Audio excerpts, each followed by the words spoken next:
අයිබෝන් සුබදෑසනක්. මගේ ඉවසීමේ සීමාවක් තියෙනවා. එතනින් එහාට නම් ඔයා කටයුතු කරන්න එපා.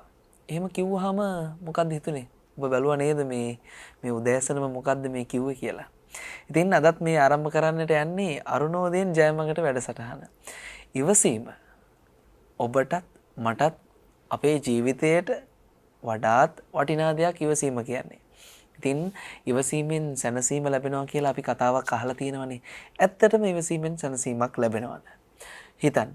ඉතින් අද දවසේ මේ උදෑසනම අඟහරුවාදා දවස අද දවසේ ඉතින් උදා වුණු දවස ඔබට ජයග්‍රාහී දවසක් වෙන්නට කියලා අපි ප්‍රාර්ථනා කරමින් අද දවසේ අපි අරුණෝදයෙන් ජයමගට වැඩසටහන තුලින් කතා කරන්නේ ඔබටත් මටත් අපි හැමෝටම අවශ්‍ය වන ඉවසීම පිළිබඳව. ඇත්තෙන්ම මොකද්ද මේ ඉවසීම කියන්නේ? ඉතින් මේ ඉවසීම නැති නිසා අපිට අපේ ජීවිතේ බොහෝ දේවල් සමහර වෙලාවට අහිමි වුණා. අහිමි වෙනවා. ඉතින් අපි ඒ වෙලාවේ ඉවසීමෙන් කටයුතු කරා නම් ඒ අහිමි වුණ දේවල් අහිමි වෙන දේවල් අපිට අයෙත් අපේ ජීවිතයට ළඟා කරගන්නට පුළුවන්. අපිට පොඩි තප්පර ගානක් යන්නේ බොහෝ දේවල් අහිමි වන්නට. ඒ මොකද අපේ ඉවසීම නැති නිසා. ඇත්තෙන්ම ඉවසීමෙන් සැනසීමක් ලැබෙනවා කියන කාරණය අපේ ජීවිතයට මොනතරම් දුරට බලපානවද? ඉතින් අද දවසේ අරුණෝදයෙන් ජයමගට වැඩසටහනට අපි ආරාධනා කළා තවත් සුවිශේෂී පුද්ගලයෙකුට. ජයමග රූපවාහිනී නාලිකාවට වඩාත් හිතයිෂී ජයමග රූපවාහිනී නාලිකාව සමගින් නිබඳවත් වැළබැඳගෙන අපේ වැඩසටහන් වලට සහභාගී වන රණවිරු සේවා අධිකාරියේ උප සභාපතිනිය සෙනෙහස අධ්‍යාපන හා තොරතුරු හා පර්යේෂණ ආයතනයේ සභාපතිනිය සෝනියා කෝට්ටේගොඩ මැතිණියට තමයි අද දවසේ අපි ආරාධනා කළේ අරුණෝදයෙන් ජයමගට වැඩසටහනට. ආයිබෝන් කියලා පුතුමිය අපේ වැඩසටහනට ආදරෙන් පිළිගන්නවා. ඉතින් ඇත්තෙන්ම මේ ඉවසීම කියන්නේ මොකක්ද? මේ ඉවසීමෙන් අපට සැනසීමක් ලැබෙනවද? ඇත්තටම මේ සෝනියා මහත්මිය මේ අපට ඉවසීමෙන් සැනසීමක් ලැබෙනවද? අනිවාර්යයෙන්ම ලැබෙනවා. මොකද මම හිතන්නේ මම ලැබපු ගොඩාක් ජයග්‍රහණ ඉවසීම තුලින් ලබාගත් දේවල්. අද අපව ජීවිතය දිහා හැරිලා බලද්දී මට තේරෙනවා ඒක මොන තරම් සැනසීමක්ද කියන එක. මම හැම තිස්සෙම හැම කෙනාටම දෙන එකම අවවාදය තමයි ඉවසීම. ඉවසන්න කියලා. ඒකින්ද මම හිතන හැටියට මුළු හදවතින්ම මට ඒ ගැන කතා කරන්න පුළුවන්. ඒක සමහර වෙලාවට අපි උපතින්ම ගේන එකක්ද කියන එක මට දන්නේ නැහැ ඇත්තටම. නමුත් මම හිතනවා අපි අවට දකින දේවල් වලින් නමුත් අපි ජීවිතේ මුහු කරා යනකොට අධ්‍යයනය කළොත් සෑම වෙලාවෙම දකිනවා මේ ඉවසීම නැතිකමෙන් වෙන විපත් වෙන ඊතා සුළු මොහොතකින් ඒ කියන්නේ ඇවිලෙනවා කියන එක මම හිතන්නේ ඇවිලෙද්දී අපි මොනතරම් ඒ ගැන කල්පනාකාරී විය යුතුද කියන එක. ඉතින් මම හිතන්නේ ඇත්තෙන්ම ඉවසීමෙන් සැනසීම ලැබෙනවාමයි. දැන් එතකොට අපි අපේ ගෙදර දොර අම්මා තාත්තා ඒ වගේම අපේ සහෝදර සහෝදරයන් සමග ජීවත් වෙනකොට අපේ පවුලත් එක්ක අපි ජීවත් වෙනකොට අපට ඉවසීම කොහොමද අපි මේ ඉවසීම අපි හදාගන්නේ? අපි තුල නැතිම දෙයක්. මොකද පවුලේ අය අපිට හිතවත්කම වැඩි. ඒ නිසා ඒ අයත් එක්ක රණ්ඩුවට යනවා. ඇත්තෙන්ම අපි පවුලෙන් පටන් ගත්තොත් කොහොමද මේ පවුල තුල පවුලේ ඉන්න සමාජිකයන් සියලු දෙනා තුලම මේ ඉවසීම කියන ලක්ෂණය ප්‍රගුණ කරන්නේ? පවුලක් ගත්තම මම හිතන්නේ කවිඳු ඉස්සල්ලාම අපි බලන්න ඕනේ තමන් විවාහක කෙනෙක් නම් ස්වාම පුරුෂයත් එක්ක ඉවසන එක. මම හිතන්නේ ඒක ඊටාම වටින දෙයක්. මට ඇත්තටම ඒක ගොඩාක් අත්දැකීමෙන් කියන්න පුළුවන්. මොකද අපි ඉස්සර කාලේ මම හිතන්නේ දැන්ට වඩා ඒ කාලේ දෙන්න අතර තියෙන අන්‍යෝන්‍ය බැඳීම ගොඩාක් බලපාන්නේ ඉවසීම තුළින්. මම ඒක ගොඩාක් දැක්කා. ඒ කියන්නේ දැකලා තියෙන අත්දැකීම මට කියන්න පුළුවන් දෙමව්පියන්ගෙන්. ඒක අපි දකිනකොට හැම වෙලාවෙම තමන්ගේ ස්වාමි පුරුෂයාට ගරු කිරීම. එතකොට සමහර වෙලාවට ඔහු වැරදි වෙන්න පුළුවන්. නමුත් බිරිඳක් වශයෙන් මමක් වශයෙන් ඒ ඉවසීම ප්‍රගුණ කළොත් මම හිතන්නේ ඉවසීම හින්දා තමයි අපි දෙයක් කිව්වොත් සමහර අය එකට 10ක් කියනවා කියලා කියන්නේ. ඉතින් ඒක නොකර නිශ්ශබ්දව ඉන්න එක තමයි හොඳම දේ. සමහර වෙලාවට තමන්ගේ හිත ඇතුලේ හිතෙන්න පුළුවන් මේ මොන තරම් වැරද්දක්ද මේ කරන්න කියලා. නමුත් අපි වචනයක් පිට කරොත් ඒක ගොඩාක් දුරට යන්න පුළුවන්. ඒ නිසා හොඳම දේ මම හිතන්නේ ඒ වෙලාවේ ඉවසලා ඉඳලා පස්සේ වෙලාවක් තියෙනවා නම් කියන්න. මේක කරා මේ වැරද්ද ඔයා කරා. ඒ නිසා ඒක කර එක වැරදි කියන එක. අර ගොඩාක් රත් වෙලා තියෙන අවස්ථාවකදී කෙනෙක්ගෙන් වචනයක් පිට වෙනකොට නෑ මම හරි කියලා ගොඩක් අය ඒක ඒත්තු ගන්නන්න හදනවා. නෑ මම හරි මගේ මතය තමයි හරි කියලා. ඒක තමයි මේක දුරදිග යන්නේ. දැන් පවුල තුල බොහෝ වෙලාවට ස්වාමි භාර්යාව අතර ප්‍රශ්න ඇති වෙනවා. ඉතින් මේ වෙලාවල් වලට දෙදෙනාගෙන් එක්කෙනෙක් හෝ ඉවසීම ප්‍රගුණ කරලා ඉවසුවා නම් මේ සමහර වෙලාවට ලොකු ප්‍රශ්නයක් ඉතාමත් පුංචි විදියට විසඳ ගන්නට හැකියාව තිබෙනව නේද? අනිවාර්යයෙන්ම. ඒක දෙපැත්තටම වෙන්න පුළුවන් කවින්දු. මොකද සමහරලාට ස්වාමියා ගොඩක් ඉවසන කෙනෙක් වෙන්න පුළුවන්.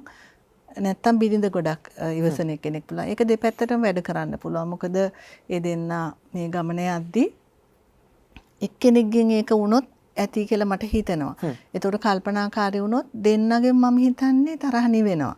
ඒ කියන්නේ මම වැරද්දක් කරා කියලා පස්සේ යාට හැංගෙන්න පුළුවන්. ඒ නිසා මම හිතන්නේ ඒ ඉවසීම තුලින් අපි හුඟක් වෙලාවට ලබන්නේ ජයග්‍රහණයක්. ජයග්‍රහණයට වඩා මම හිතන්නේ ඒක තමන්ගේ ඉදිරි පැවැත්මට ලොකු රුකුලක් වෙනවා මම හිතන හැටියට. ඇත්තටම අපි පවුලක් තුළ ජීවත් වෙද්දී ඉවසීම ප්‍රගුණ කළොත් අපිට මොනතරම් සැනසීමක් ලැබේවිද? ඇත්තෙන්ම අපට වෙලාවකට හිතෙන්නට පුළුවන් දැන් අපි අපේ ආදරණීය අම්මා අපේ ආදරණීය තාත්තා එක්ක වෙලාවකට පුංචි දෙයකටත් බහින්බස් වීම සිදු වෙනවා. ඉතින් ඒ වෙලාවේ අපිට පස්සේ එතනින් අම්මට හෝ තාත්තට අපේ කටින් වචනයක් කිව්වට පස්සේ ඒ වචනේ තියෙන බැරෑරුම්කම අපට තවත් විනාඩි කිහිපයක් ගියාට පස්සේ හිතෙනවා. ඉතින් ඒ වෙලාවෙත් අපි ඉවසුවා නම් අපේ හිතට දුකක් ඇති වෙන්නේ නැහැ නේද? අනිවාර්යයෙන්ම. මොකද ඒකට මට අත්දැකීමෙන්ම මට කියන්න පුළුවන්. මොකද මගේ අම්මා අවුරුදු 91ක් වෙනවා. ඉතින් අම්මලා හිටපු කාලේ අද කාලේ සංසන්දනය කරනකොට ඒගොල්ලන් හිතන විදිය වැරදි. හරි අපි සමහර වෙලාවට ඒගොල්ලන් හිතන්නේ ඒගොල්ලන්ගේ තමයි ඒ තිබ්බ ආධිපත්‍ය ඒගොල්ලන්ගේ පැවතගෙන ගතිගුණ සේරම ඒගොල්ලන් හිතන්නේ හැමතිස්සෙම ඒගොල්ලන් හරි කියලා. මම හිතන හැටියට සමහර වෙලාවට ගොඩාක් වෙලාවට මටත් හිතනවා මේ සමහරට කියන දේවල් කරන දේවල් දැන් අපි දකිනකොට අපි මුහු කරා යද්දී අපිට හිතනවා මේක වැරදි කියලා. තරහ යන්නේ නැත්තෙම නැහැ. ගියත් ඒක මේ තමන් දිහා හැමතිස්සෙම බලන්න පුරුදු වුණොත් දැන් මේක මම කිව්වොත් අම්මගේ හිත රිදේ. මම හැම වෙලාවෙම හිතන්නේ මොන හරි කිව්වොත් අපි දන්නේ ජීවිතයේ කොයි වෙලාවේ අපේ හෝ අම්මගේ හෝ ජීවිතයේ මොන වෙලාවෙ නැති වෙයිද කියන එක අපි දන්නේ. එතකොට පස්සට හිතනකොට මම මේ වගේ හිත රිදෙන වචනයක් කිව්වා නේද කියන එක ඊට පස්සේ මම හිතන්නේ කෙනෙක් නැතුණාට පස්සේ ඒ ගැන දුක් වෙලා වැඩක් නැහැ. හැමතිස්සෙම අපි හිතන්න ඕනේ අනිත් එක තමයි විශේෂයෙන්ම දෙමව්පියෝ ගැන හිතද්දී හැමතිස්සෙම බුද්ධ වචනේ තමයි මතක් කරගන්න ඕනේ, ධර්මය මතක් කරගන්න ඕනේ. අපි මොන තරම් මං හිතන්නේ බුදුරජාණන් වහන්සේ දේශනා කළා තියෙන උරයිස මත දෙමව්පියෝ දෙපැත්තේ හිඳවාගෙන අවුරුදු 100ක් පෝෂණය කළත් අපිට ඒ ණය ගෙවන්න බෑ කියලා. එතකොට මම හැමතිස්සෙම හිතනවා මොකද දැන් අපේ අම්මා පවා ඒ කියන්නේ හරිම පිළිවෙලයි යාගේ වැඩ. ඉතින් අර ඇඳුමක් හේදුවත් හොඳට මැදලා ඒ ඔක්කොම කරලා ඒක දෙන්න ඕනේ. ඒතර මම හිතනවා මම අදීද්දි හිතනවා අපේ ඇඳුම් මොනතරම් අම්මා මැදලා ඇද්ද පොඩි කාලේ. අපේ ඇඳුමුත් ගොඩක් මැදලා ඇති. සමහර වෙලාවට අපිව හොදලා ඒ කියන්නේ සමහර වෙලාවට නෙවෙයි හැමතිස්සෙම අපිට හොදලා කවලා පෝලා කරා නම් ඒකොලන්ගේ සමහර ඉල්ලීම් ඒ කියන්නේ අපිට රුස්සන්නේ නැති වුණත් හැමතිස්සෙම හිතුවොත් දැන් එයාට තේරුම මදි. අර මම තව එක බණක ඇහුවා ඒ ස්වාමීන් වහන්සේ කියනවා අපි කියමුකෝ 90ක් කියලා කෙනෙක්ගේ වයස අවුරුදු 2ක් දක්වා බස්සන්න කියලා තියෙනවා ඒක. එතකොට එයා පොඩි ළමයෙක්. එයාට තේරුමක් නැහැ. දැන් අපිට කවදාවත් තරහ යන්නේ නැණි චූටි ළමයි අපේ දරුවෝ මොන දේ කරත් ඒ කියන්නේ 10 පාරක් එක දේ සමහරවිට අපෙන් කීප වාරයක් අහනවා.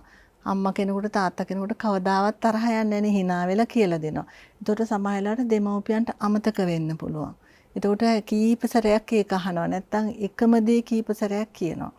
ඒ වෙලාවේ හිතන්න පුළුවන් නම් මේක මමත් කරා. ඉතින් ඒ නිසා මං ඉවසන්න ඕනි කියලා මම හිතන හැටියට ඒක ප්‍රගුණ කරන්න පුළුවන් එකම ආකාරය තමයි Taman දිහා බලන එක.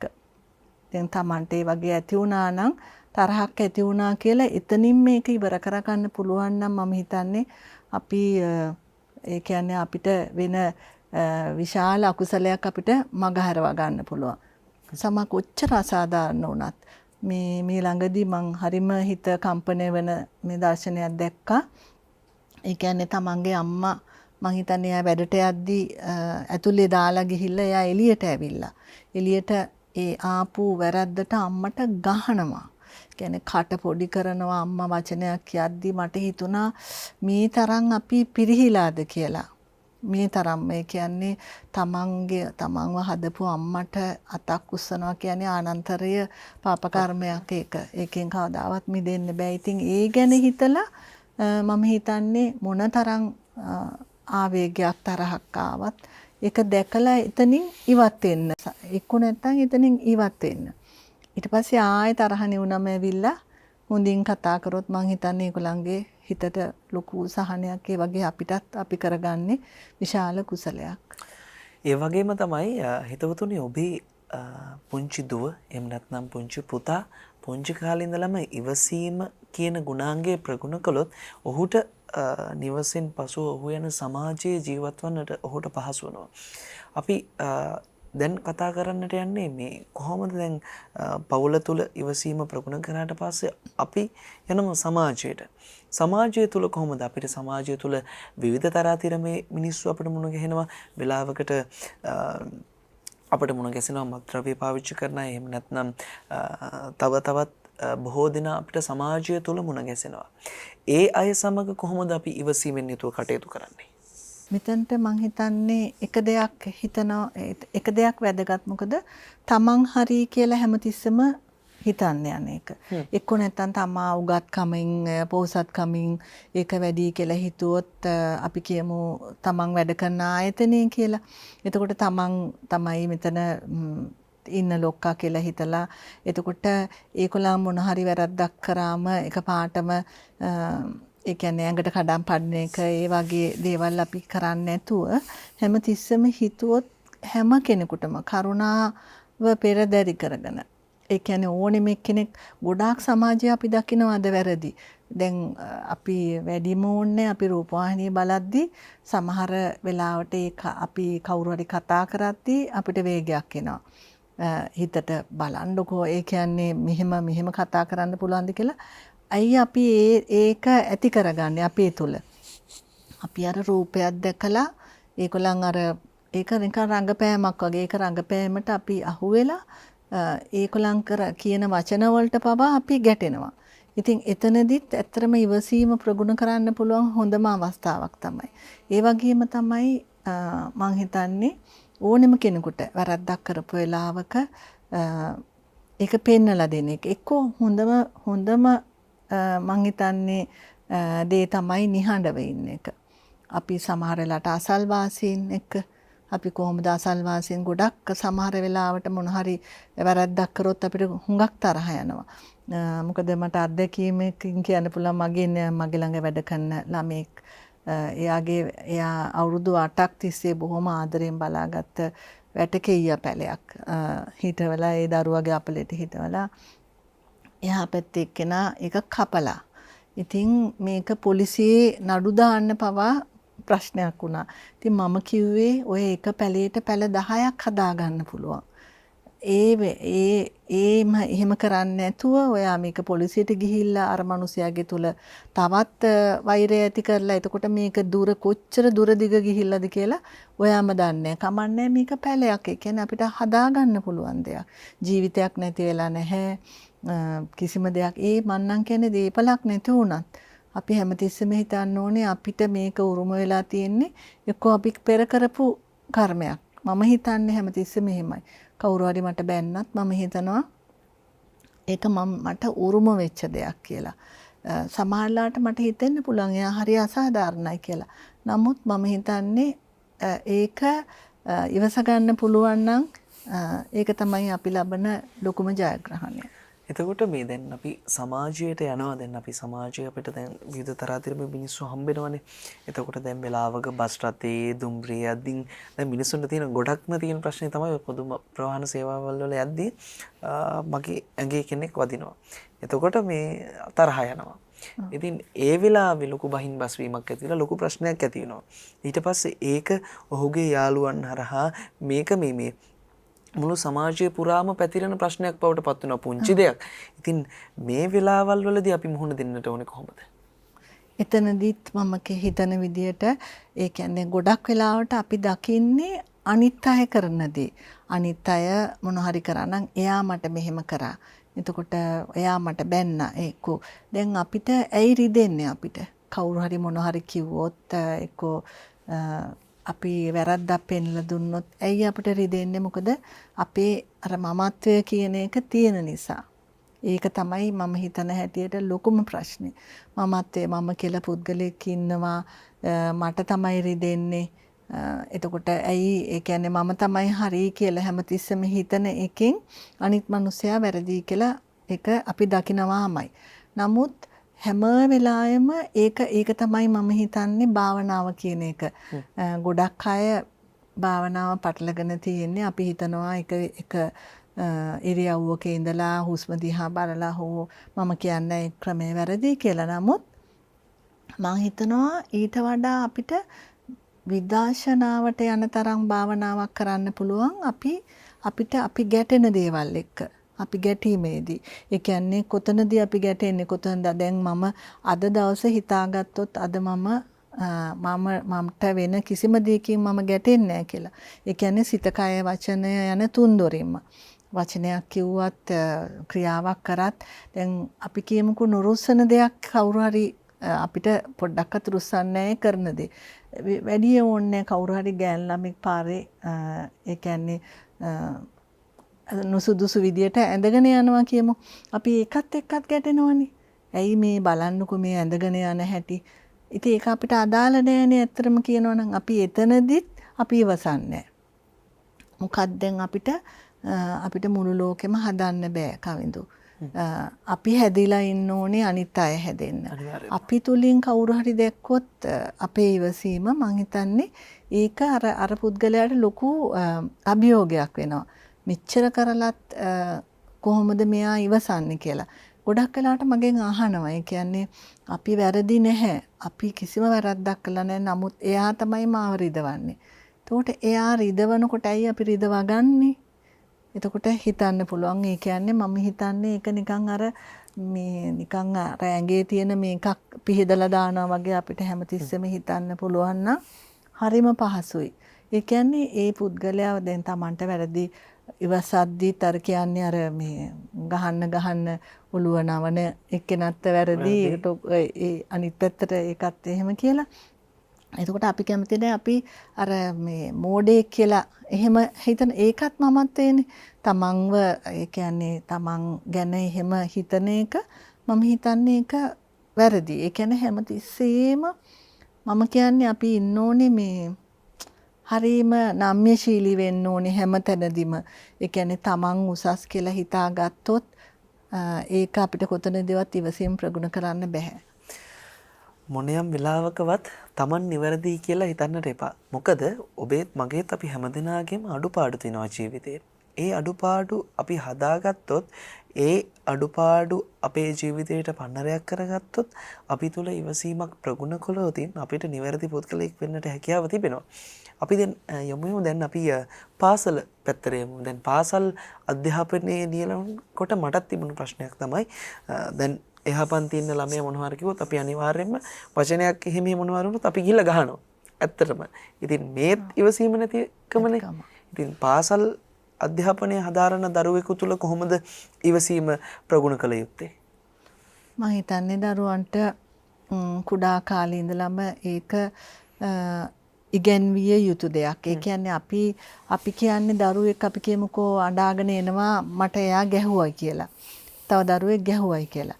එතකොට අපි කියන්නේ ඔයත් එකක් ගහන්න කියලා කිය. එක්කෝ ඔයා මේවා කරන්න එපා. ඔයත් ඇයි ගැහුවේ නැති කියලා සමහරලාට අහලා තියෙනවා. හොඳම උදාහරණයක් මගේ ස්වයං පුරුෂයා යුද්ධේ ඉන්න කාලෙදී මගේ පුතා එතකොට ගොඩාක් පොඩිත් නෑ. දවසක් දැන් එයා දන්නවා මේ ප්‍රශ්නේ උද්ගත යුද්ධය ඇති වෙලා තියෙන්නේ දෙමළ සිංහල ඒ දෙපාර්ශවය අතරේ කියලා. ඉතින් දවසක් පන්සලක් ගෙනල්ලා උල් කරනවා. එතකොට මේ මං ඇහුවා මොකටද මෙච්චර උල් කරන්නේ? ඇයි මම පුතා උල් කරන්නේ කියලා. ඒතර කිව්වා මගේ පන්තියේ දෙමළ ළමයෙක් ඉන්නවා. එයා මට මොනවද කිව්වා? එයාට අනින්න කියලා. එතකොට මං කිව්වා පුතා කවදාවත් හිතන්න එපා. එහෙම කවදාවත් කරන්න එපා. මොකද ඒකොළඟුත් මිනිස්සු අපිත් මිනිස්සු මේක ඇති වෙලා තියෙන්නේ. එතකොට මම පුළුවන් තරම් හොඳින් මොකද එයාට තරහයි තාත්තා ගෙදර එන්නේ නැත්තේ මේක හින්දා තමයි කියන එකේ පොඩි මනසට වැටුණ එක. මම බැරි වෙලාවත් කිව්වොත් ඕ දෙමළ ළමයි ආශ්‍රය කරන්න එපා. ඒ විදිහට කරා එපා කියලා එයාගේ හිතේ අපි ඒක රෝපණය කරනවා. එතකොට දරුවන්ට පවා අපි පොඩි කාලේ ඉඳලාම දෙන්න ඕනේ ආදර්ශය. පවුලෙන් ඒක ගොඩක් දකිනවා දරුවෝ. ඒ කියන්නේ අම්මයි තාත්තයි එකට එක කියා ගන්නවා නම් එක එකනා අභිබවා යන්න ඕන නම් ඉවසීම කියන එක ළමයෙක්ට කවදාවත් පුරුදු වෙන්නේ නැහැ. එයාත් හිතනවා තාත්තා කරන්නේ හරි දේ කියලා. මොකද එයා ආදර්ශයට ගන්නේ ඒකොළංව. ඒ නිසා ගුරුවරු පවා අපිට කියලා අනිවාර්යයෙන්ම දරුවන්ට ඒක ඉවසීම කියලා දෙන්න ඕනේ. එතකොට ඒ තුලින් මම හිතන්නේ දැන් හුඟක් දැන් හැමෝටම ප්‍රශ්න තියෙනවා කවින්දෝ. ඒ කියන්නේ ගුරුවරුන්ට පවා තමන්ගේ ගෙදර ප්‍රශ්න. දැන් අපේ ආයතනයේ පවා මම ඉස්සලාම ඒ ගුරුවරුන්ගෙන් අහන්නේ වෙන වෙනම ගෙනල්ලා කතා කරලා ඕකලන්ට මොනවද තියෙන ප්‍රශ්න. එතකොට ඒගොල්ලන් හමුදාගත කට්ටිය නම් ඒගොල්ලන්ගේ මොනවත් තියෙනවද තමන්ට විය යුතු දේවල් අපෙන් මොනවද මගෙන් මොනවද වෙන්න ඕනේ. ඒතර ප්‍රශ්නයක් තියෙනවා නම් විසඳලා ඒගොල්ලන්ට ඒ සුදුසු මානසිකත්වයේ ඉන්නවා නම් මම හිතන්නේ ඒගොල්ලන්ගේ ගොඩක් හොඳයි. නමුත් මම හැමතිස්සෙම කියන්නේ දරුවොත් එක්ක විශේෂයෙන්ම මම සේවය කරන ආයතනයේ ඉන්නේ විශේෂ අවශ්‍යතා තියෙන දරුවෝ. ඒගොල්ලන්ට කිසි තේරුමක් නැහැ. ඒගොල්ලන් කරන වැරදි. ඉතින් මම හැමතිස්සෙම කියන්නේ අපේ ආයතනයේ නම සෙනෙහස. සෙනෙහස මුල් කරගෙන කටයුතු කරන්න. නැත්තම් මෙතන නම මෙහෙම අපිට ගෙනියන්න බැහැ දිගටම. ඒ කියන්නේ දරුවන්ට ආදරේ පෙන්වන්න. ඒ දරුවෝ විශේෂයෙන්ම ඒ දෙමව්පියොත් ගොඩාක් දුක් විඳින දෙමව්පියෝ. ඒ වගේ දරුවෙක්ව ජීවිතේ පුරා ඒ කියන්නේ හදන එක. ඉතින් අපි එතකොට ඒ දරුවන්ට විශේෂයෙන්ම ගොඩාක් ඉවසීමෙන් මොකද මම හිතනවා පිට රටවල් වල ඒ වෘත්තීන්ට මේ ඒවා තෝරාගද්දි ඒගොල්ලන් ඒ කැමති වෘත්තිය තෝරාගන්නේ Tamanට ඒක පුළුවන් නම්. දැන් සමහර වෙලාවට අපි මෙහිදී මම දකින ලංකාවේ අර රස්සාවක් නැති කමට හෝ එක්ක කරන්න ඕනේ හින්දා අපි කියමු හෙද වෘත්තිය කියලා. ඒක ගත්තත් ඒ විදිහට තමයි අපි හෙදකම පුරුදු වෙද්දී අපි පහනක් අතේ තියාගෙන ඒක අපි ප්‍රතිඥා දෙනවා. අපි කරුණාව, දයාව ඒ හැම කෙනෙකුටම ඒ රෝගියෙකුට දෙනවා කියලා. එහෙම අපිට අද සන්තෝෂ වෙන්න පුළුවන් රටේ. ගොඩක් අය ඉන්නවා නැත්තේ නෑ ගුරු වෘත්තියෝ හෝ හෙද වෘත්තියෝ ඒ වගේ ගත්තම හුඟක් අය ඉන්නවා ඉවසන කට්ටිය. අපි දෙවිවරු කියලා කියන්නේ. එතකොට ඒ වගේ තමයි කියන්නේ. නමුත් මේ මම මුහුණ දීලා තියෙනවා ගොඩක් අවස්ථාවලදී මොන තරම් තද පරුෂ විදියට කතා කරනවාද කියලා. අවාසනාවකට අපේ රටේ මිනිස්සු සලකන්න පුරුදු වෙලා තියෙන්නේ තනතුරකට ඒ ලොකු තනතුරක ඉඳන් ඉබේම යටහත් පහත් වෙනවා. එතකොට අනිත් අය සාමාන්‍ය විදියට එන කට්ටියට කොහොමද සලකන්නේ? එහෙම නෙවෙයි මං කියන්නේ හැම කෙනෙක්ම හැම දරුවෙක් දෙන්නෙකුටම එක හා සමාන. එක්ක නැත්නම් තමන්ගේ දරුවෙකුට තමන් ගහයිද? ඒ කියන්නේ මේ වගේ අපි කියමු දැන් තමන්ගේ දරුවෙක්ට දඬුවම් කරන්නේ නැහැ වගේ තමයි අනිත් දරුවටත් සලකන්න ඕනේ. ඉතින් ඒ හා සමාන පාසලේදී මං හිතන්නේ පටන් ගත්තම විදුහල්පතිතුමා හෝ තුමියගෙන් පටන් ගත්තම කොහොමද අපි දැකලා තියෙනවා දරුවෝ විශේෂයෙන්ම ගෑනු ළමයින්ගේ ප්‍රශ්න වලදී සමහර දරුවෝ දිවිනහගෙන තියෙනවා. මගේ යාළුවෙක්ගේ දුව එහෙම නැති වුණා. ඉතින් ඇයි ඒ කරේ? මොකද අර එතන ක්‍රියාකලාපය නිසා. ඒ අම්මා මොන තරම් දුකක් වේදනාවක් විඳිනවද? මොකද පාසලකට දරුවව එවන්නේ දෙමව්පියෝ හරිම සුරක්ෂිත තැනක් කියලා. එතකොට ඒ ආදරේ දයාව දරුවන්ට හම්බ වෙන්නේ නැත්තම් දරුවෝ දරුවෝ නොමග යනවා. වැරද්දක් කරා කියමුකෝ දරුවෙක්. ඒ කරත් ඒ දරුවව ගෙනල්ලා ඒක ප්‍රසිද්ධියේ කවදාවත් කියන්න නරකයි. දරුවව තනියම ගෙනල්ලා අවවාද කරලා මොකද්ද ඒ වැරද්ද හදාගන්න පුළුවන්ද? එක්ක දෙමව්පියෝ ගෙනල්ලා. ඒ විදිහට කරොත් මං හිතන්නේ මේ ප්‍රශ්න අපිට සෑහෙන්න අඩු කරගන්න පුළුවන්. එතකොට දැන් මේ ගුරුවරයෙක් සහ දරුවෙක් අතර තිබෙන්නට ඕන සම්බන්ධය දැන් සාමාන්‍යයෙන් ගුරුවරයෙක් වුණාම ඉවසීම ඉතාමත් මනා ලෙස ප්‍රගුණ කොට තිබිය යුතුයි. මොකද දරුවන් සාමාන්‍යයෙන් එක පන්තියක කරනද්දී දරුවන් 50ක් 40ක් වගේ ප්‍රමාණයකට අධ්‍යාපනය ලබා දෙන්නට ගුරුතුමීට සිදු වෙනවා. එතකොට දරුවන් පන්ති කාමරය තුල ඉන්නකොට විවිධ නොයෙකුත් නොමනා ක්‍රියාවන් සහ ඔවුන් අධ්‍යාපනයේම කියන දේ අහගෙන ඉන්නේ නැහැ. එහෙම නැත්නම් වෙන වැඩක් කරන උගන්නද්දී එතකොට ගුරුවරයා තුල දරුවා කෙරෙහි සමහර වෙලාවට තරහක් ඇති වෙනවා. ඒ වෙලාවේදී කොහොමද ගුරුවරයා ඉවසීමෙන් යුතුව ඒ ප්‍රශ්නෙට මුහුණ දිය යුත්තේ? මම හිතන්නේ ඒක තමයි ගොඩක්ම වැදගත්. ගුරුවරුන්ට විශේෂයෙන්ම මේ දරුවෝ එක්ක දරුවා විශේෂයෙන්ම මේ ඕනෙම ගුරුවරයෙක්ගේ මම හිතන්නේ ඒ ඉවසීම කියන එක අනිවාර්යයෙන්ම තිබිය යුතු ලක්ෂණයක්. අනිවාර්යයෙන්ම කියන්නේ දරුවාට නොඑක් දරුවාර කියන්න වගේ ගුරුවරුන්ට වගේම දරුවන්ටත් නොඑක් ප්‍රශ්න තියෙනවා. තියෙන්න පුළුවන්. ඒගොල්ලන්ගේ ගෙදර වාතාවරණය එක්කෝ එයාට යම්කිසි දුර්වලකමක් මොකක් හරි තියෙනවා නම් ඒකට සමහර ළමයි දඟ ළමයි ඉන්නවා. ඒ වගේ. එතකොට ගුරුවරයෙක් ඒ කියන්නේ තද වෙන්න පුළුවන්. තද වුණාට කමන්නේ. නමුත් අර ඕනෑවට වඩා සැරපරුචකම. ඒ කියන්නේ තදින් අවවාද කිරීම වෙනයි දඬුවම් කිරීම වෙනයි. දරුවන්ට ඒ කියන්නේ අමාරුයි තමයි මෙහෙ වෙලා තියෙන්නේ 40ක් 50ක් දරුවෝ ඉන්නකොට සමහරට ඒගොල්ලන්ගේ ප්‍රශ්නත් එක්ක ගොඩක් ඒගොල්ලන් අසරණ වෙන්න පුළුවන්. නමුත් මම ඒකට අපිට කියන්න බෑ ඒකට සාධාරණය කරන්න බෑ තරහ යන එක සාධාරණයි කියලා. ඒක නොවිය යුතුයි. නොවිය යුතුයි කියන්නේ ඒ ඉවසීම ප්‍රගුණ කරේ නැත්තම් මං හිතන්නේ අපි කොතනදිත් මේ අසාර්ථකයි. කොතනම ආයතනයක හෝ වේවා පාසලක හෝ වේවා ඕනම තැනකදී දැන් සමහර වෙලාවට අපි කියමු ගුරුවරයෙක් අපිට අවවාද කරනවා. එක්ක පන්ති වෙලාවෙන් පස්සේ ගෙනල්ලා අවවාද කරලා මොකද්ද ඔයාලට තියෙන ප්‍රශ්න කියලා අහන්න පුළුවන්කම තියෙනවා නම් මම හිතන්නේ එතන තමයි සාර්ථකත්වය.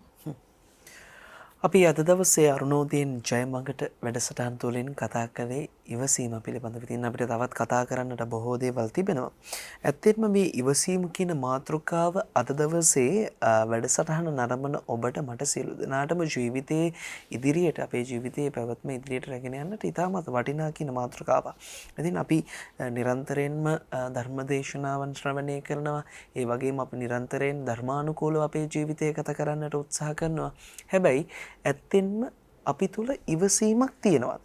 ඔන්න දැන් වෙලාව තියෙනවා ඉඩ අවකාශය තියෙනවා ඔබට හොඳට හිතන්න ගෙවුණු මිනිත්තු කිහිපය තුළ ඔබේ ඉවසීම ඔබ මොන ආකාරයටද ප්‍රගුණ කළේ කියලා. ඉතින් මේ ඉවසීම කියන දේ ප්‍රගුණ කළොත් අපේ ජීවිතයට අපට වටිනා සම්පතක් වනවා නොඅනුමානයි. මොකද අපේ ජීවිතයට වටිනා කියන බොහෝ දේවල් මේ ඉවසීම නිසා අපට ලැබෙනවා. ඉතින් ඉවසීම තුළින් අපට ලැබෙන ප්‍රතිලාභ අපි අනිවාර්යෙන් භුක්ති විඳින්නට නම් අපි තුල අපේ ස්වයං ඉවසීමක් අපි යොදාගෙන කටයුතු කළ යුතුයි.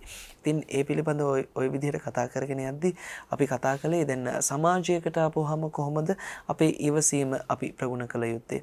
ඒ වගේම තමයි දැන් අපි කතා කරන්නට සූදානම් වෙන්නේ බොහෝ දෙනාට ගැටලුවක්ව පවතින තවත් කාරණයක් පිළිබඳව මේ ඉවසීම සම්බන්ධයෙන්. ඒ මොකක්ද කියනවා නම් රැකියාවක් කරන ස්ථානයක කොහොමද අපි ඉවසීම පවත්වාගෙන යන්නේ. ඔන්න උදෑසනම අපි කාර්යාලයට යද්දී අපේ ඉහළ නිලධාරියෙක් ඇවිල්ලා අපට බනිනවා ඔයා මේ වැඩේ හරියට කරලා නැහැ. ඉතින් අපි උදේම අපිට ඒ වගේ දේවල් කියද්දී අපි ඉවසීම ඒ කියන්නේ අපිට යම්කිසි තරහක් යනවා. ඉතින් ඒ වෙලාව තුලදී අපිට සමහර වෙලාවට අපේ ඉහළ නිලධාරියා සමග ගැටුමක් ඇති කර ගන්නවා, බැනවැදීමක් සිදු කරනවා. ඒ වෙලාවේ අපි සාවධානයෙන් යුතුව කටයුතු කරලා ඉවසීම ප්‍රගුණ කරගෙන හිටියානම් ඒ ගැටලුව ඇතිවන්නේ නැහැ නේද? ඉතින් එහෙම අපට හිතෙන්නට පුළුවන්. නමුත් ඒ වෙලාවේදී අපිට එහෙම හිතෙන්නේ නැති එකයි අපිට තියෙන ප්‍රශ්නේ.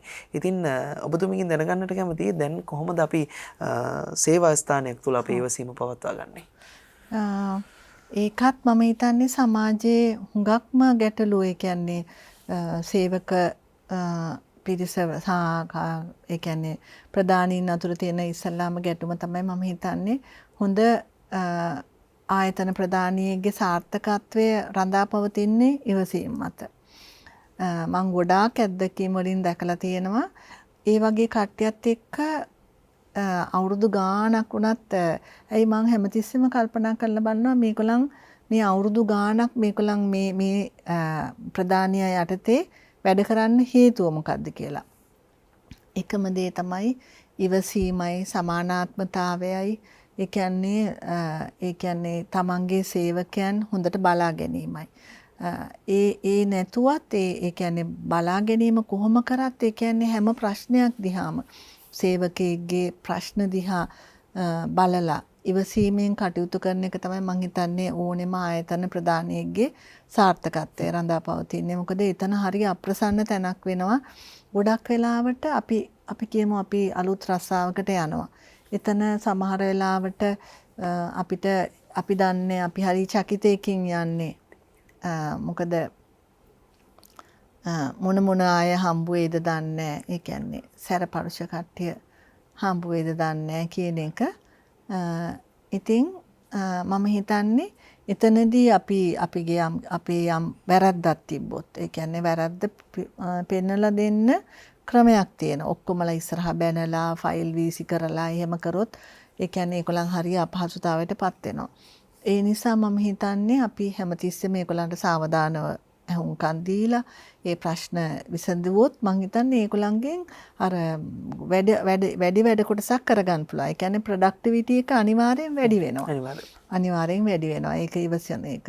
එතකොට අපිට හිතන්න පුළුවන් එයා වැරදි හරි ඒ කියන්නේ වැරදුනත් එතන එයාට ඒ වැරදීමට හේතුවක් තියෙන. හැමතිස්සෙම හේතුවක් තියෙනවා. ඒක දිහා බැලුවොත් අපි මෙයාටත් මොකක් හරි ප්‍රශ්නයක් ඇති. මෙහෙම නැත්තම් කවදාවත් වෙන්නේ නැහැ. හොඳට අවවාද කරලා පළවෙනි දෙවෙනි තුන්වෙනි සැරයක් අපිට දෙන්න පුළුවන් නම් කෙනෙකුට කටයුතු කරන්න මම හිතන්නේ ඒක සාර්ථක වෙනවා. එතකොට මේ ආයතනයක් තුළ දැන් ඔය ඉවසීම කියන දේ ප්‍රගුණ කිරීම නායකයා තුළ තිබිය යුතුයි අනිවාර්යෙන්. ඉතින් නායකයා සහ ඉන් පහළ සිටින සියලු සේවකයන්ට මේ ඉවසීම තිබිය යුතුයි නේද? අනිවාර්යෙන්ම තියෙන්න ඕනේ. විශේෂයෙන්ම අපි තනියෙන් ගත්තොත් Taman තුළ අපේ ඉවසීම ප්‍රගුණ ගත්තොත් අපි දිනු. අපේ සැනසීම අපිට ලැබෙන්නේ අපි ඉවසන එකෙන් කියලා කවදාවත් හිතන්න එපා. ඒක අර නෝන්ජල් කියලා කියන්නේ ඔළුව නමාගෙන ඉන්න ඕන එකකට. හැබැයි hina වෙලා අපිට ඉවසගෙන ඉන්න පුළුවන් නම් හැම දෙයක්ම මම හිතන්නේ එතන තමයි ජීවිතේ සාර්ථකත්වය කියලා හිතනවා. අපි හැමෝම උත්සාහ කරමු අපේ ඉවසීම ප්‍රගුණ කරන්නට. තවත් බොහෝ දේවල් අපිට මේ ඉවසීම සම්බන්ධයෙන් කතා කරන්නට තිබෙනවා. මේ විරාමයෙන් අනතුරුව අපි කතා කරමු මේ පිළිබඳව.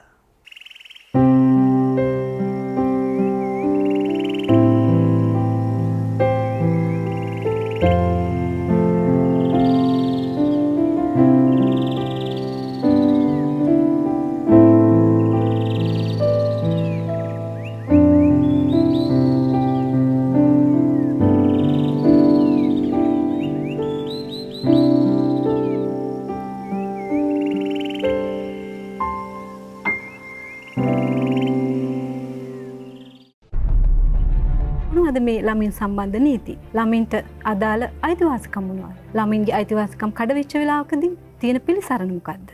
ළමයා කියන කාරණය පොදු සාධකයක් විදිහට ගෙන බැලුවොත් මේක ජීවිත කාලයක් පුරාවටම වැදගත් වෙන මාතෘකාවක්.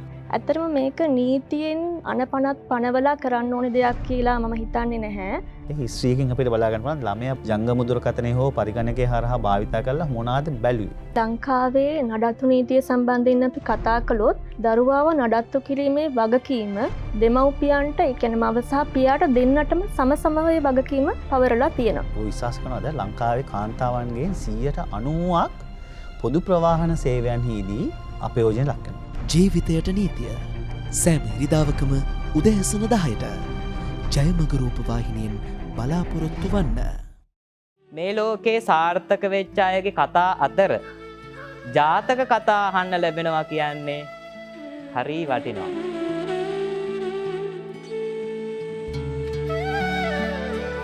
මේ ජාතක දේශනා මාලාව තුල මේ දරුවන්ට අහන්න ලැබෙන්නේ බුදු පියාණන් වහන්සේ තමන්ගේ ඉලක්කයට ළඟා වෙන්න ටික ටික පුහුණු වෙච්ච හැටි. දැන් මේ ජාතක කතා ගැන කතා කරද්දී අපි උන්වහන්සේව හඳුන්වන්නේ බෝසතාණන් වහන්සේ නමින්. මොකද තාම බුදු වෙලා නැති නිසා. බුදු වුණාට පස්සේ තමයි අපි බුදු පියාණන් වහන්සේ කියලා හැඳින්වෙන්නේ.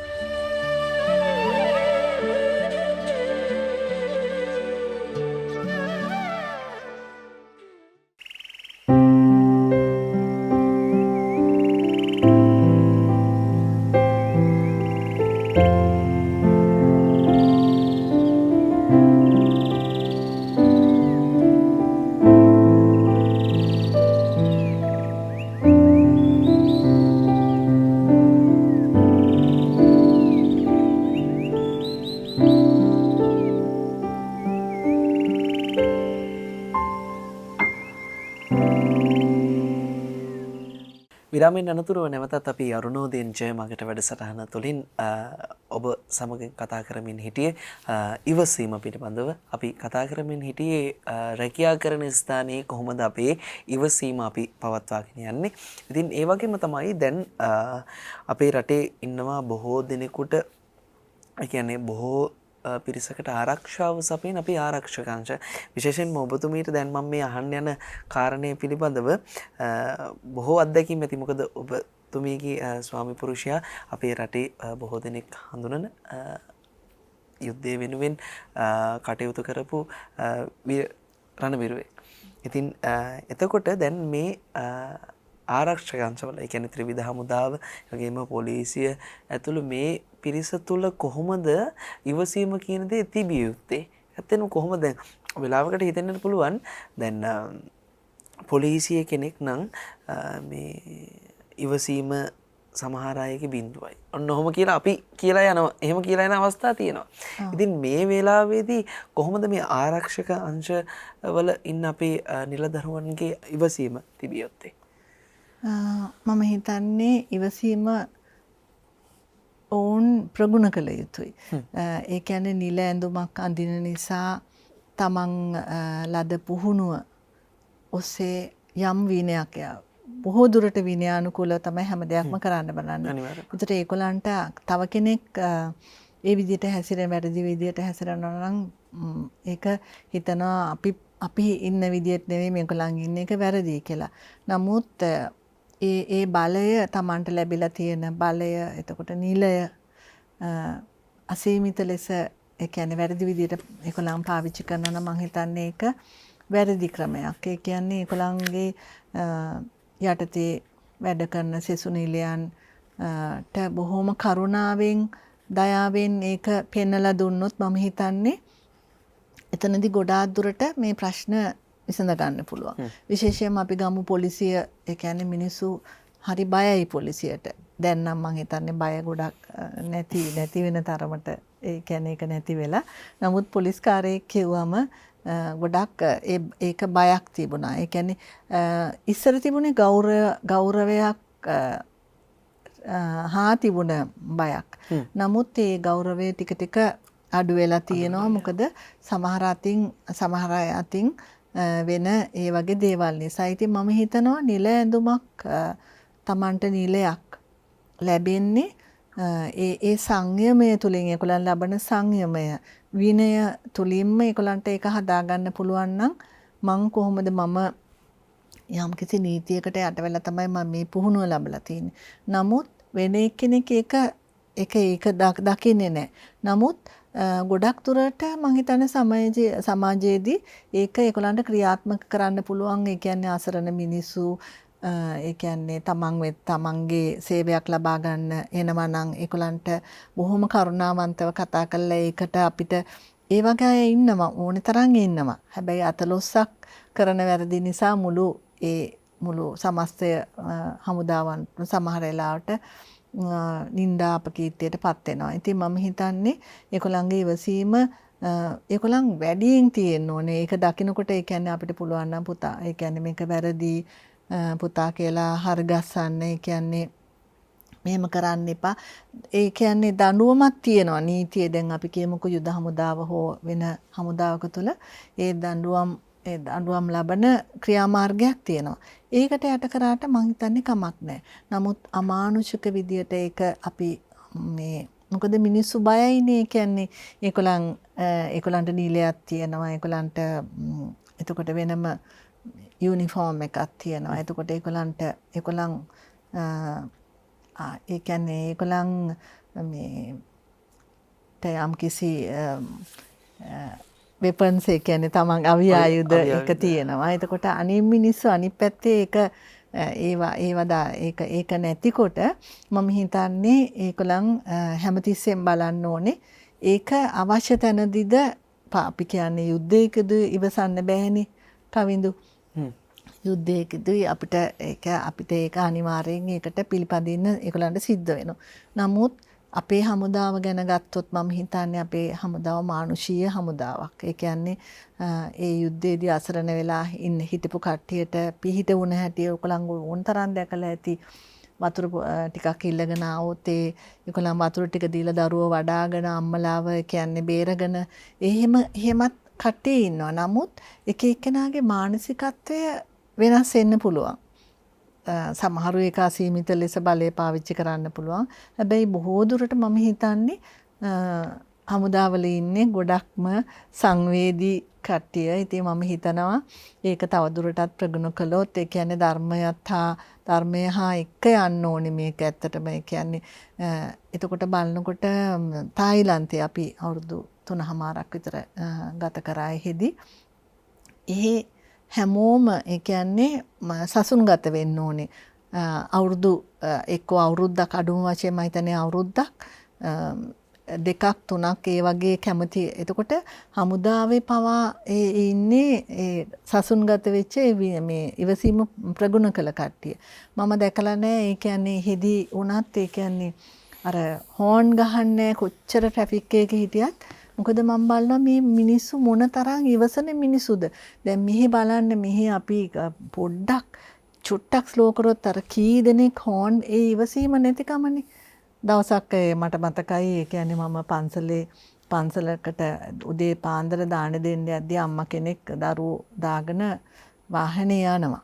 ඉතින් මම අර මට හැරෙන තැන හොයාගන්න බැරුව චුට්ටක් එහෙ වෙවි ඉන්නකොට හෝන් එක ගහගෙන අර පන්සල ඉස්සරහා. එතකොට බලන්න ඉවසීම කියන එක මේක පන්සලක් ඉස්සරහා මම මේක කරන්න අම්මා කෙනෙක්. එතකොට තරහ ඊට පස්සේ අද දික් කර බැන ගියේ. එතකොට අර දරුවෝ ඉන්න ඇතුලේ. එතකොට මට හිතුණා මොන තරම් ඉවසීම අපේ කට්ටියගේ නැද්ද කියලා. හැබැයි තායිලන්තයේ කවදාවත් බැංකොක් වල තියෙන ඒ තදබදයත් එක හෝන් එකක්වත් ගහන්නේ.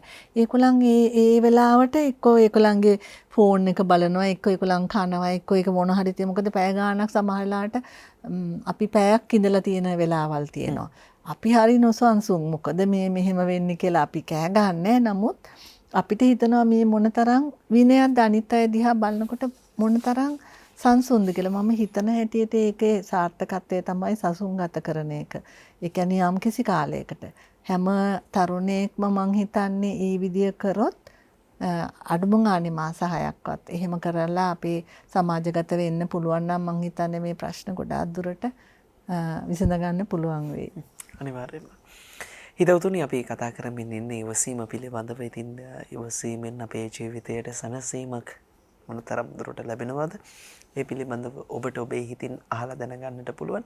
ඉතින් තවත් එකක් තමයි දැන් අපි නිවසක වැඩ කරන තවත් වැඩ කරන සේවකයෙකුට කොහොමද අපි ඉවසීමෙන් යුතුව ඔහුට ඔහුගේ වරදක් තිබෙනවා නම් අවවාද උපදෙස් ලබා දීලා කොහොමද ඔහුට සැලකිය යුතු ආකාරය? ඇත්තෙම මම එක ගොඩාක් තැන්වලදී දකින දෙයක් තමයි ඒ කියන්නේ ඒ වගේ අසරණ වෙලා ඉන්න කට්ටියට අපේ ඒ කියන්නේ අපේ හැම දෙයක්ම ඒකලං අපිට සේවයක් ලබා දෙනවා නම් අපි හැමතිස්සෙම මේක අගය කරන්න ඕනේ. ඒකලං හොඳට වැඩක් කරොත් ඒක අගය කරන්න ඕනේ. ඒකලං හොඳට කරලා තියෙනවා කියලා වැරදි කරනවා. අපිත් වැරදි කරනවා. ඒකලංගුත් වැරදි කරනවා. නමුත් ඊටා කරුණාවන්තව ඒක අපි ඒකලන්ට පෙන්නලා දුන්නොත් මෙහෙම කරන්න එපා කියලා මං හිතන්නේ ගොඩක්ම ඒක හදාගන්න පුළුවන්. මට මතකයි ඉස්සර කාලේ ගෙවල් වල සමහරලාට කෝප්පයක් පිඟානක් ඒකලංගේ අතින් බිඳුනොත් එහෙම සද්දෙට දුවගෙන යනවා අම්මලා එහෙම. ඊළඟ මොකද්ද කැඩුවේ එහෙම කියලා අහනවා. හැබැයි මම හිතන්නේ ඒ කැඩෙන බිඳෙන දේවල් අපේ ජීවිතය වගේම තමයි. ඒකින්ද කවදාවත් ඒකලන්ට ඒ වලට දඬුවම් කරන්න මම නම් මේ පැත්තට පලාතටවත් යන්නෙත් නෑ. මං අහන්නෙත් නෑ මොකද්ද උනේ කියලා. ඒක තව දෙයක් විතරයි. ඒක අපිට ලබා ගන්න පුළුවන් දෙයක්. ඒ නිසා ඒගොල්ලන්ට දඬුවම් කරලා ඒක කරනවට වඩා තමන්ගේ අතින් ඕනේ තරම් මේ වැරදි වෙනවා මිනිස්සුන්ගේ අතින්. අපේ අතින් උත් ඒක වෙන්න පුළුවන්. ඉතින් ඒ වැරදි හැම දෙයක්ම හදාගෙන ඒගොල්ලන් වාගේ කරලා ඒගොල්ලන්ට සමතැන දීලා දැන් ඉස්සර කාලෙන් ඒගොල්ලන්ට ඇවිල්ලා සාලේ මැදින්වත් එන්න බෑනේ ඒගොල්ලන්ට. ඒ ඉතින් වටෙන් ඇවිල්ලා ඒගොල්ලන් මේ විදියට තමයි ඉන්නේ. මට මතකයි පොඩි කාලේ පවා මං එහෙම අපේ ගෙදර ඉන්න කට්ටියට ඇවිල්ලා සාලේ ඉඳ ගන්න කියනවා. දැන් උනත් ඒ කියන්නේ අපේ මොන තරම් ඒ කියන්නේ දැන් මගේ ස්වාමි පුරුෂයාගේ නිලයත් එක්ක බලනකොට පහත අපිත් එක්ක හිටපු එක්කෙනෙක්ගේ ඒකලං පවුලේ කවුරු හරි ආවත් මං මේසේ වාඩි වෙලා සාලේ වාඩි කරවලා තමයි කතා කරන්නේ. මොකද ඒකලං පැකිලෙනවා. ඒ කියන්නේ එන්න එහෙම බෑ කියලා ඒ කියන්නේ තියෙන ගරුත්වයට. නමුත් මම හිතන්නේ අපි හැමදෙනාම පිටරටවල වල ඒක කවදාවත් නැහැ. ඒ කියන්නේ අපේ ගෙදර ඒ පුතාලාගේ ගෙදරවල වල එහෙම මේ වත්තේ වැඩ කරන්න එන කට්ටිය වාහනයක් එලවගෙන හොඳට මේවා කරලා එන්නේ නමෙන් තමයි කතා කරන්නේ. මොකද අපිට තියෙනවා අර මමත්වයක් මම උසස් කියන එක හැමතිස්සෙම අපි හිතනවා.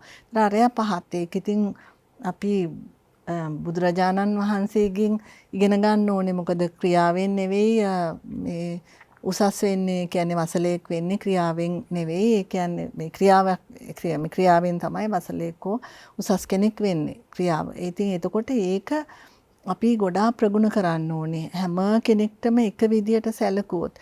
ඒ කියන්නේ මෙයා අපේ ළඟ වැඩ කරනවා කියලා ඒ කියන්නේ ඒගොල්ලන්ටත් අසරණ හින්දානේ අපේ ළඟට ඇවිල්ලා එහෙම කරන්නේ. ඉතින් මම හිතන්නේ ඒ සමතැන දීලා ඒගොල්ලන්ට කරුණාවෙන් දායමින් කරොත් ඒගොල්ලන්වත් බොහොම ලැබියාවෙන් අපිට නැවත මේ සේවය කරයි කියන එක මට හැමතිස්සෙම මගේ හිතේ තියෙනවා. ඒ වගේම තමයි දැන් අපිට මේ ඉවසීම නොමැති නිසා අපේ ජීවිතේ අපිට වටිනා කියන බොහෝ දේවල් අපෙන් නැති වෙන්නට ඉඩවකාශය තිබුණා. මොකද අපි ඉවසන්නේ නැති නිසා සමහර වෙලාවට අපේ දෙමව්පියන් දරුවන්ට අහිමිවීම සිදු වෙනවා මේ ඉවසීම නැති නිසා. ඒ වගේ තත්වයක් ඇති වුණොත් දැන් ඉවසීම නොමැතිව ඒ වගේ තත්වයක් ඇති වුණොත් අපි කොහොමද ඒ වරද නිවැරදි කරගන්නට කොහොමද ඉවසීමෙන් යුතුව කටයුතු කරන්නේ? ඇත්තෙන්ම දැන් අපි දෙමව්පියෝ දැන් දරුවෝ හා දෙමව්පියෝ අතර සම්බන්ධය ගත්තොත් කවුද දැකලා ඇති අද මොනතරම් මහලු නිවාස තියෙනවද කියලා. ඒ කියන්නේ සමහර වෙලාවට ඒගොල්ලන් කරන දේවල් ඒ කියන්නේ සමහර දෙමව්පියෝ දැන් අපි අපේ දරුවෝ ඉංග්‍රීසි කතා කරන නම් දෙමව්පියන්ට ඉංග්‍රීසි කතා කරන්න බැන්න. සමහර වෙලාවට මම දැකලා තියෙනවා අර තමන්ගේ ආච්චි සීයා ළඟට යන්න දෙන්නේ නැහැ දරුවන්ට. ඒගොල්ලන් කතා කරන්නේ නැහැ කියලා. එහෙම කට්ටියක් ඉන්නවා. එතකොට අපි ඒගොල්ලන්ව වෙන් කරලා ඒ කියන්නේ ඉවසීම කියන එක මම හුඟාත් දකින තැනක් තමයි ඉන්දියාවේ. ඉන්දියාවේ දෙමව්පියන්ට තියෙන ගෞරවය දෙමව්පියන්ගේ දෙමව්පියන්ට තියෙන ගෞරවය කියන්නේ සීයා කියන දේ ඔක්කොමලා අහනවා. ඉතින් ඒක මං හිතන්නේ ඒක ඒගොල්ලන් පුරුදු කරගෙන ආපු හැටි. දැන් අපේ වෙලා තියෙන්නේ මම හිතන්නේ ඒගොල්ලන් හිතනවා ඒ කියන්නේ මේගොල්ලන් දැන් වයසට ගියාම කියන දේවල් වැරදි. එහෙම නෙවෙයි දෙමව්පියොත් එක්ක ගොඩාක් ඒ ඉවසීම කියන එක හුඟක් ඕනේ. ඒ කියන්නේ එතකොට දරුවා දකිනවා අපි කොහොමද අපි කොහොමද අපේ දෙමව්පියන්ට සලකන්නේ කියන දරුවා දැක්කොත් දරුවෝ එතකොට අපිට කවදා හරි අපේ දරුවෝ අපිට සලකන්නේ ඒ විදිහට කියලා හිතන්න ඕනේ. ඉතින් එතකොට ගොඩක් වෙලාවට මම හිතන්නේ දෙමව්පියෝ අසරණයි. ඒ වගේ කවදාවත් එහෙම නොකර ඒ කියන්නේ හැමතිස්සෙම හිතන්න ඕනේ ගෙදර ඉන්න දෙවිවරු බුදුන් අම්මලා තාත්තලා කියලා. ඒකින්ද හැමතිස්සෙම ඒක මතක තියාගත්තොත් අපිට ඉවසන්න පුළුවන් වෙනවා. ඒ වගේම තමයි ඉවසීම නොමැතිවීම නිසා මේ සමාජයේ මොනතරම් අපරාධ විශේෂයෙන්ම මිනීමරුම් මොනතරම් සිදු වෙලා තිබෙනවද මේ ඉවසීම නොමැති නිසා. ඇත්තෙන්ම අපි පුංචි මොහොතකට හරි අපි තප්පර ගානකට ඉවසුවොත් අපිට ලොකු හානියක් අවම කරගන්නට පුළුවන්. ඇත්තෙන්ම මේ සමාජය තුළ සිදුවන මිනීමැරුම් මේ වගේම මේ ඔය මංකොල්ල කෑම් සියලු දේවල් වලට මුල් වන්නේ අපේ සිත සහ මේ සිතේ අපි තුළ නොමැති ඉවසීම. එහෙම නේද? ඔව් එහෙමයි අනිවාර්යෙන්. මොකද හැමදාම අපි ප්‍රවෘත්ති බැලුවොත් එක්කෝ පත්‍ර කියවුවොත් තියෙන්නේ ඒ මිනිමැරුම් ඒ කියන්නේ පොඩි දෙයකට ඒ කියන්නේ සමහර වෙලාවට මේ කවිඳු දකින්න නැති පහුගිය කාලේ බඩගින්න හිටපු කෙනෙක් කොස් ගෙඩියක් කඩා ගන්න ගිහිල්ලා එයාට වෙච්ච පහර දීමක් සිදු වුණා. එතකොට මොන තරම් අමානුෂිකද කියලා මට හිතුණා මෙච්චර පළදරන රුකක තියෙන ගෙඩියක් හදාගත්තා කියන එක. අපි ඒ කාලේ තමයි අපිට ඒ කියන්නේ ඉවසීම හොඳටම පුරුදු කරන්න තිබුණ කාලේ. මේ මම ඒකයි හැමතිස්සෙම කල්පනා කරනවා අපිට මේ ලබා දුන්න කාලය කවිඳු අපි කොහොමද කළමනාකරණය කරගත්තේ කියලා අපේ හොඳට. ඒ කියන්නේ ගොඩාක් දේවල් මොකද ඒකට ඉඳිද්දි අර අපිට වෙනස්කම් දැනෙන්නේ නැති පවුලේ එක්කෙනාගේ මොකද ගොඩක් වෙලාවට පවුලෙන් මේ ඈත් වෙලා ඉන්න කට්ටිය ළඟට වුණාම ඒ විදියට එතකොට සමහර මිනිස්සු බීමත් ඇවිල්ලා කලකෝහලහර කරගන්න එක ඒ හැම එකක්ම සිද්ධ වෙන්නේ තමන්ගේ හිත පාලනය කරගන්න බැරි නිසා. ඒ කියන්නේ සමහර වෙලාවට මම හිතන්න පුරුදු වුණා මං දකිනවා හැමතිස්සෙම දැන් මට තරහක් ගියොත් මොකකට හරි තරහක් ගියොත් ඒක දකින්න පුරුදු වෙන්න. මේක තරහ සිතුවිල්ලක් මට ආවේ. ඒක දැන් අපි ඒත්තු ගන්නන්න හදන්නේ හැමතිස්සෙම කෙනෙකුට කවිඳු අපි හරි කියලා. ඒක අපිට හරි ලොකු ජයග්‍රහණයක් කියලා හිතනවා. ඒක අපි හරි කියලා පෙන්වන එක. අපි හරි වෙන්න පුළුවන් සමහර වෙලාවට. අනිත් එක්කෙනා වැරදි වෙන්න පුළුවන්. නමුත් ඒක ඉබේම නැති වෙලා යනවා. ඒක මම හරි හෝ වැරදිද කියන එක නෙවෙයි වැදගත්. මම එකෙන් තරහ ගිහිල්ලා මොකද්ද ලැබුවේ? මොකද්ද මම ජයග්‍රහණයක්ද ලැබුවේ? තරහ ගිහිල්ලා එක්කෝ කෑ ගහගෙන එතනින් එහාට හරීම අප්‍රසන්න විදියට අපි වාතාවරණයක් ඇති කරලා අපි එහෙම ජයග්‍රහණයක් ලබනවද නැත්නම් නිහඬ වෙලා hina වෙලා ඉන්න පුරුදු වෙනවද? එතකොට අපි අපේ අතේ තමයි තීරණේ තියෙන්නේ. මම ගොඩාක් වෙලාවට බැලුවේ ඒ විදියට. අනිත් එක තමයි කවුරු හරි තමන්ට වැරද්දක් පෙන්වලා දුන්නොත් වැරදි කියන එක. ඒක හැමතිස්සෙම හිස මුදුනින්ම පිළිගන්න සමාජලට අපේ දරුවෙක් වෙන්න පුළුවන්. අනිවාර්යයෙන්. ඒක අපිට කියලා දෙන්න සමාජයට වෙන කෙනෙක් වෙන්න පුළුවන්. ඒක හැමතිස්සෙම ඔළුව නවලා මං හිතන්නේ ඒක පිළිගත්තොත් අර රාහුල හාමුදුරුවෝ හැමදාම වැලිය හවුරක් අරගෙන එයා ප්‍රාර්ථනා කරනවා මට මේ තරමට අවවාද අනුශාසනා ලැබෙන්න කියලා. මමත් ඒක ජීවිතේ පිළිපදින කෙනෙක්. මං හරිය ආසයි මගේ වැරදි කියලා දෙනවනේ. හැබැයි මාව ප්‍රශංසා කරන කට්ටියට මම බලනවා මොකද මාව ප්‍රශංසා කරන්නේ. මොකද සමහර වෙලාවට ගොඩක් වෙලාවට ඒකේ යටි අරමුණක් තියෙනවා. හැබැයි ප්‍රශංසා කරන්නත් ඕනේ මූණටම තමයි. මරුණට පස්සේ ප්‍රශංසා කරලා වැඩක් නැහැ. වැරදි නම් ඒ වැරද්ද වුණත් පෙන්නලා දෙන්න ඕනේ මූණටමයි. ඒක කිව්වා කියලා අපිට හිත රිදෙනවනේ. ඒ කියන්නේ අපිට තියෙනවා මාන්නයක් තියෙනවා මමත්වයේ තියෙනවා. ඒවා පුළුවන් තරම් නැති කරගත්තොත් මං හිතන්නේ ඉවසීම කියන එක හරිය පහසු දෙයක්.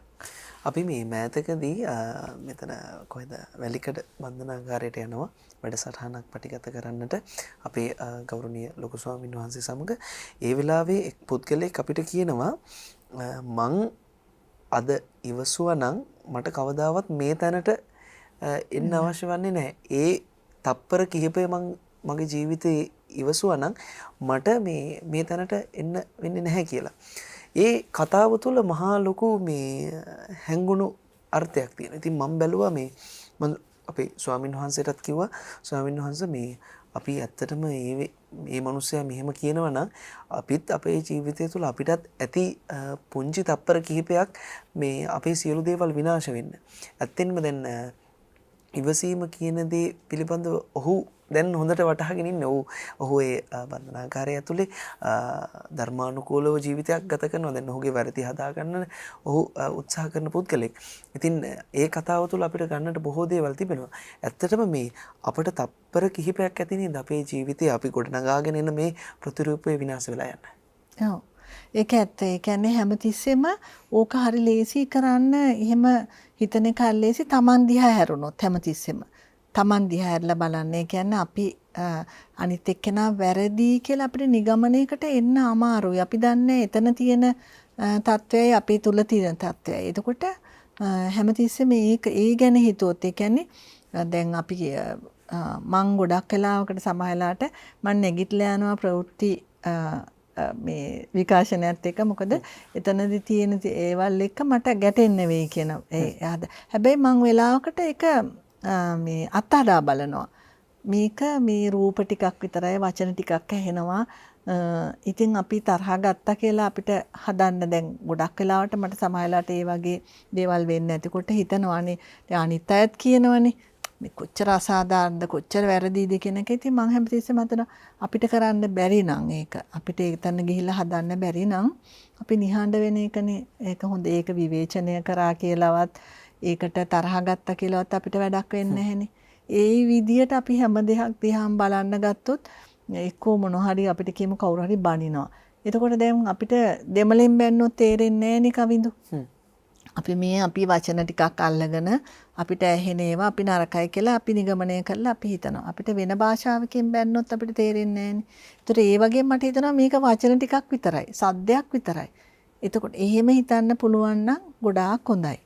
මම කියන්නේ මම සර්ව සම්පූර්ණයෙන්ම ඒක මං හිතන්නේ රහතන් වහන්සේලාටත් වෙනකම්ම මං හිතන්නේ ඒක පටිගය එහෙම තියෙනවා. නමුත් මම හිතන්නේ අපි හැම වෙලාවෙම හැම මොහොතක්ම අපේ විමර්ශනය කරොත් විදර්ශනා කරොත් තමන්ගේ සිතුවිලිත් එක්ක හැමතිස්සෙම එක බැලුවොත් අපිට මං හිතන්නේ මොනම ඒ වගේ වැරදි සිතුවිල්ලක් එයි කියලා. ඉතින් අද දවසේ අපට අරුණෝදයෙන් ජයමඟට වැඩසටහන නිමාවට පත් කරන්න කාල වේලාව ලැබිලා තිබෙන්නේ. අද දවසේ අපි කතා කළේ ඉවසීම සම්බන්ධයෙන්. ඉතින් බොහෝ රාජකාරි මැද්දේ අපේ මැදිරියට ඇවිල්ලා ඒ පිළිබඳව කතා කරන්නට අපිට අද දවසේ සම්බන්ධ වුණු රණවිරු සේවා අධිකාරියේ උපසභාපතිනි ඒ වගේම සෙනෙහස අධ්‍යාපන තොරතුරු හා පරීක්ෂණ ආයතනයේ සභාපතිනිය සෝනියා කෝට්ටේගොඩ අපේ මහත්මියට බෙහෙවින්ම ස්තුතියි අයිබෝන් කියලා දවසේ වැඩසටහන සම්බන්ධනවා. ඉතින් ඔබට කියන්නේ ඉවසලා බැරිම තැනක් එවි. ඒ තැනත් ඔබ ඉවසන්න.